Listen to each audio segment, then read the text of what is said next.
నేను చూసిన నిన్న వేరే ఒక యూట్యూబ్ ఛానల్లో పోల్ పెట్టారు, తీన్మార్ మల్లన్నను సస్పెండ్ చేయడము మీరు ఏకీభవిస్తున్నారా అని పెడితే 75% మంది ఎస్ కాంగ్రెస్ పార్టీ మల్లన్నను సస్పెండ్ చేసి మంచి పని చేసిందని చెప్పి 75% మంది పోల్ చేసిరంటే తీన్మార్ మల్లన్న వాల్యూ ఏ రకంగా పడిపోయింది? కంట్రీ డిలైట్ ఓన్ని బ్లాక్మెయిల్ చేయబట్టే, సో కాల్ రెడ్డిలని బ్లాక్మెయిల్ చేయబట్టే, బిజినెస్ మ్యాన్లని బ్లాక్మెయిల్ చేయబట్టే, రాజకీయ నాయకులను బ్లాక్మెయిల్ చేయబట్టే, ఆఖరికి నేను సస్పెండ్ చేసిన తర్వాత సో కాల్డ్ రెడ్డిల వీడియోలు నా దగ్గర ఉన్నాయి, దాన్ని నేను రిలీజ్ చేస్తున్నా అని చెప్పి గది కూడా బ్లాక్మెయిల్ చేస్తుండు. ఏం వీడియోలు ఉన్నాయి? సో కాల్డ్ వీడియోలు రిలీజ్ చేయి.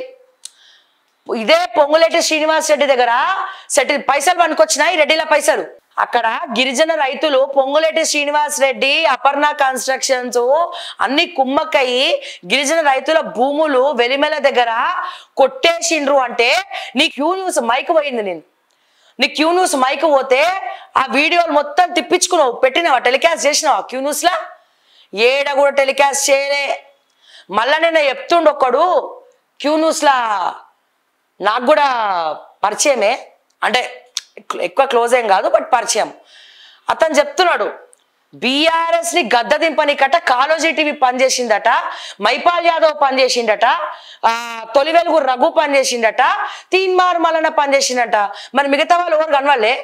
ఒకే టీవీ శ్రావ్య కనబడలే? అంటే నా పేరు మాట్లాడడానికి కూడా మీ బాపత్లు మీ సోపత్లు భయపడుతున్నారంటే that is Shravya. Teenmar Mallanna batch నా పేరు చెప్పనికి కూడా, అంటే నీతిగా నిజాయితీగా పనిచేసేటోళ్ళ పేర్లు చెప్పనికి కూడా మీ క్యూ న్యూస్ వాళ్ళు భయపడుతున్నారంటే అక్కడే నా సక్సెస్ ఉందని అర్థం. తీన్మార్ మల్లన్న గారు అక్కడే నేను సక్సెస్ అయినా.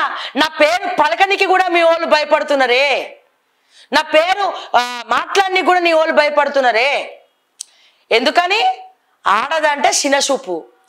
ఈమె నాకంటే శ్రావ్యకి నాకంటే పేరు రావద్దు, నేనే ఉండాలి ఫస్ట్ పొజిషన్లా. నేను ఉండాలి, లేకపోతే రఘు ఉండాలి, రఘు ఉండాలి, లేకపోతే మల్లన్న ఉండాలి. కానీ ఈమెరండి ఒక ఆడపిల్ల ఇంత కష్టపడుతుందని చెప్పి పేరు రావద్దు బయట.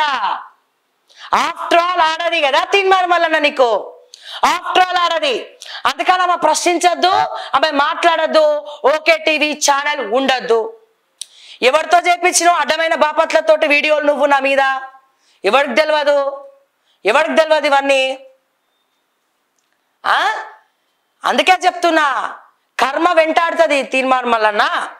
ఎటుగా అన్నటువంటి పరిస్థితి అయిపోయింది. నువ్వు పార్టీ పెట్టినా తెలంగాణ ప్రజలు ఒక బఫూన్ లెక్కనే చూస్తారు, నేను ఒక బ్రోకర్ లెక్కనే చూస్తారు తప్ప ఎవ్వడు దేకను కూడా దేకడు. బీఆర్ఎస్ వాళ్ళకి సిగ్గు లేకపోతే నేను తీసుకుంటారు పార్టీలకి. బీజేపీ వాళ్ళు నేను ట్రోల్ చేయబట్టే, బీఆర్ఎస్ వాళ్ళు ట్రోల్ చేయబట్టే. కాంగ్రెస్ వాళ్ళు అంటే కొంచెం ఆల్రెడీ కాంగ్రెస్ లో పోటీ చేసినావు, వచ్చేసినావు, మళ్ళీ ఇప్పుడు కాంగ్రెస్ లకు పోయినావు. అసలు ఇప్పటి వరకు నీ అఫీషియల్ ఓట్లు ఎన్ని వచ్చినాయో వెబ్సైట్లో పెట్టినావా? ఇప్పటిదాకా పెట్టలే. బీఆర్ఎస్ వాళ్ళు ఎట్లాగో అన్ని దులుపుకపోతారు కదా, వాళ్ళకి ఎంతసేపు తిట్టినోళ్ళే కావాలి పక్కన, పొగిడేటోళ్ళు వద్దు వాళ్ళకి. వాళ్ళకి తిట్టినోళ్ళు, వాళ్ళ కుంపట్ల వేలు పెట్టినోళ్ళు, వాళ్ళ బీఆర్ఎస్ కుంపట్ల మంటలు పెట్టినోళ్ళే వాళ్ళకి కావాలి. ఇక మిగిలిన దిక్కు నీకేంది? BRS party. వాళ్ళకి ఏమైనా సిగ్గు అనేది ఉంటే నేను తీసుకోరు, సిగ్గు లేకపోతే రండి బాబు రండి తీన్మార్ మల్లన్న గారని రెడ్ కార్ పెట్టేసి తీసుకొని పార్టీలో చేర్చుకుంటారు. అయితే బీఆర్ఎస్ లేకపోతే నీకు కొత్త పార్టీ పెట్టాలి. నువ్వు నమ్ముకున్నటువంటి అదే సామాజిక వర్గమైనటువంటి ఎంపీ ధర్మపురి అరవింద్ను మోసం చేయలే నువ్వు. నిన్ను విడిపించింది ఎవరు? బీసీ బిడ్డ. ఎవరా బీసీ బిడ్డ? మునురు కాపు బిడ్డ. ఎవరు? BJP MP Dharmapuri Arvind. ధర్మపురి అరవింద్ లేకపోతే నువ్వు బతికి బయట కడుతుండేనా? బయటికి వస్తుండేనా? జైల్లోకి వెళ్ళి వచ్చేటోడివా? నువ్వే బీసీని మోసం చేసినావు. బీజేపీలకు పోయి ఇది బీసీ పార్టీ కాదని ఏదేదో మాట్లాడి మళ్ళా కాంగ్రెస్ లో జాయిన్ అయినావు. ఒక వాల్యూస్ లేవు, ఒక నీతి లేదు, ఒక నిజాయితీ లేదు, ఒక రీతి లేదు, ఒక ధర్మం లేదు. ఒక్కడన్నా నేను చూస్తుండా? రెడ్డిలతోటి నీకు పంచాయితే, వ్యాపారవేత్తల్ని బ్లాక్మెయిల్ చేసి వాళ్ళతోటి పంచాయితే, బీఆర్ఎస్ తోటి పంచాయితే, బీజేపీ తోటి పంచాయితే, కాంగ్రెస్ తోటి పంచాయితే, డాక్టర్లతోటి పంచాయితే, కంట్రీ డిలైట్ తోటి పంచాయితే, ప్రతి ఒక్కరితోటి పంచాయితే. అందుకని ప్రతి ఒక్కరిని బ్లాక్మెయిల్ చేసుకుంటూ వచ్చినాం. తాత్కాలికమే బ్లాక్మెయిల్, రాజకీయాలన్నీ కూడా తాత్కాలికమే. పోనీ పట్టభద్రుల తర్వాత దొంగ ఓట్లు వేసుకొని గెలిచిన తర్వాత నన్నా పట్టభద్రులకు ఏమైనా చేసినవా?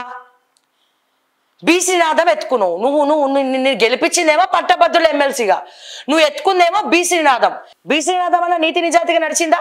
ఇప్పుడు మందకృష్ణ మాదిగ సార్ ఉన్నాడు, మా మందకృష్ణ మాదిగ అన్న ఎస్సీ వర్గీకరణ సాధించుకున్నాడు కొట్లాడి. ఎట్లా సాధించుకున్నాడు? అన్ని సామాజిక వర్గాలను హక్కున చేర్చుకున్నాడు. ఫర్ యువర్ కైండ్ ఇన్ఫర్మేషన్, ఎస్సీలను పిలిచిండు, రెడ్డిలను పిలిచిండు, బీసీలను పిలిచిండు, గౌడ్లను పిలిచిండు, యాదవులను పిలిచిండు, బాపనులను పిలిచిండు, అన్ని కులాలను పిలిచి మద్దతు పలికించుకున్నాడు. అది రాజకీయం అంటే, అది పౌరుషత్వం అంటే, అది హుందాతనం అంటే. నువ్వు అందరినీ బఫూన్లు కాలని చేసినావు, అందరినీ తిట్టినవు. ఎవరిని తిట్టలేదు? ఇప్పుడు నువ్వు సస్పెండ్ అయితే నీ అనుచరులు తప్ప వేరే ఎవడన్నా మాట్లాడుతుండా? వేరే ఎవరన్నా ఖండిస్తుండా? మళ్ళా ఎవరన్నా ఖండిస్తున్నారా? ఎవరో కొంతమంది నీ రఘు ఛానల్ తప్ప, ఎవరో ఇంకా చిన్న చిన్న యూట్యూబ్ ఛానల్స్ తప్ప, మీ క్యూ న్యూస్ టీం తప్ప వేరే బయట వాళ్ళు ఎవరన్నా తీన్మార్ మల్లన్నకు న్యాయం జరగాలి మేము కొట్లాడుతామని ఎవడన్నా మాట్లాడుతుండా? ఎవరు మాట్లాడట్లే. ఎక్కడేసిన గొంగలు అక్కడనే ఉన్నది. నేను చెప్పేది, ఏం సాధించనీకి ఇవన్నీ? నిజంగా బీసీలకు అన్యాయం జరుగుతుంది, బరాబర్ జరుగుతుంది. రేవంత్ రెడ్డి కూడా నేను ఇప్పుడు ఏమైనా కాపాడిండా? రేవంత్ రెడ్డి కోసం మిగతా వాళ్ళందరినీ తిట్టినావు కదా, నేను కాపాడిండా రేవంత్ రెడ్డి? రేపటి రోజున ఏమైనా అయితే నేను ఎవడన్నా కాపాడతాడా? ఎవరు కాపాడరు. మధ్యలో బక్రా అయింది ఎవరు? మీరే, తమరే బక్రా అయ్యిండ్రు. డెఫినెట్గా తీన్మార్ మల్లన్న ట్రెండ్ సెట్టర్, ఒక యూట్యూబ్కి ఒక ట్రెండ్ సెట్టర్. ఆయన వార్తలు చదవబట్టే మేమందరం కూడా అరే ఉంటే మల్లన్నలకు ఉండాలి, మేము కూడా ఇట్లా చేస్తామని చెప్పి మేము కూడా ఒక స్ఫూర్తిదాయకంగా ఏదో సాధించాలని చెప్పి మేము కూడా ఆ ట్రెండ్ సెట్టర్ని కొనసాగిస్తూ ఉన్నాం. కానీ ఇప్పుడు అదే తీన్మార్ మల్లన్న వల్ల మాలాంటి వాళ్ళని కూడా ఎవరు నమ్మట్లేదు. ఆ విషయంలో నేను పదే చెప్తున్నా, ఆ విషయంలో ఎప్పుడు కూడా మల్లన్నని గౌరవంగానే మేము చూసుకుంటాం మాలాంటి వాళ్ళం.